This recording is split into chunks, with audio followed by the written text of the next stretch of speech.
নমস্কার, চলে এসেছি আবার একটা ভিডিওর সাথে। আজ ছিল আমার জন্মদিন, সেই জন্য আজ সকাল সকাল ভীষণ খুশি আমি। আমার মুখের হাসিটা দেখে তো তোমরা বুঝতে পারছো। সকাল সকাল স্নান করে নিজেকে একটু ফ্রেশ করে নিলাম। সামনে যেহেতু পুজো আসে তার জন্য আর কি একটু স্কিন কেয়ারও করে নিচ্ছি। শুধু যে পুজো আসে তার জন্য স্কিন কেয়ার করা এটা কিন্তু একদমই না, এমনিই ভগবান কিন্তু পৃথিবীতে মানুষকে এক এক রূপে পাঠায়, দেখতেও সুন্দর করেই পাঠায়। তবে সেই সুন্দর জিনিসগুলোকে সুন্দর রাখতে গেলে একটু তো কেয়ার করতে হবে বলো। আজ যেহেতু আমার জন্মদিন, মনে দেখতে পাচ্ছ কতটা ফুর্তির কারণটাও আমি অবশ্যই তোমাদের সাথে শেয়ার করবো। এত ফুর্তি এত আনন্দের মধ্যে যেন কোথাও একটা মন খারাপ হয়ে যায়, কারণ কতটা পরিমাণে চুল উঠছে মাথা থেকে তোমরা দেখেই বুঝতে পারছো। পুজোর সময় সবাই সবার নেল হেয়ার নিয়ে কত কিছু করছে, আমি ভিডিওতেই দেখতে পাচ্ছি। এই পুজোতে মনে হচ্ছে আমার টাকলা হয়ে বেরোতে হবে, কারণ ভীষণ পরিমাণে হেয়ার ফল হচ্ছে। আমি আগে হেয়ারে প্রচুর ট্রিটমেন্ট করতাম, কিন্তু এখন কিছুই করি না, বন্ধ করে দিয়েছি। কিছু মেখেও দেখেছি, কোনো সলিউশন আমি পাই। তার জন্য আমি ঠিক করেছি আমি একদমই তার যত্ন নেবো না। বেশি যত্ন নিলে সেই জিনিসটা যত্ন বোঝে না, তার জন্য এখন আমি যত্ন নেওয়া পুরোটাই বন্ধ করে দিয়েছি। তারপরে ফ্রেশ হয়ে চলে এসেছি রান্নাঘরে, আর রান্নাঘরে সবকিছু কুটে বেটে রেখে দিয়েছি, কারণ আমার ওই রান্না করতে করতে ছুটতে একদমই ভালো লাগে না। সবকিছু হাতের কাছে গুছিয়ে রেখে দেবো, তারপরে রান্না করা শুরু করবো। আজ আমার রান্না বান্না দেখে অনেকে হয়তো বলবে যে আজকে জন্মদিনের নিরামিষ রান্না। আমার জন্মদিনটা শনিবারের দিন পড়েছিল, যেহেতু সেদিন বাড়িতে নিরামিষ হয়। বাড়িতে নিরামিষ, কিন্তু আমার নিরামিষ না, আমার বরেরও নিরামিষ না। বাড়িতে নিরামিষ হলে খেয়ে নিই, বাইরে গিয়ে কিন্তু আমিষ খায়।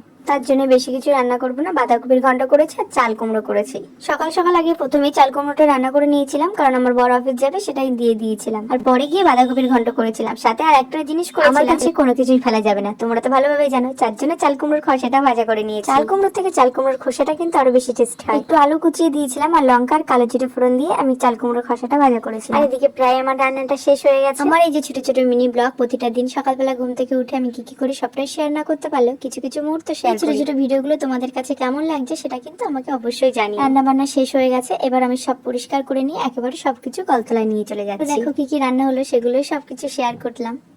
আজ ভিডিওটা এখানেই শেষ করছি, দেখা হবে নেক্সট অন্য কোনো ভিডিওতে। আজকের মতো টাটা, বাই বাই।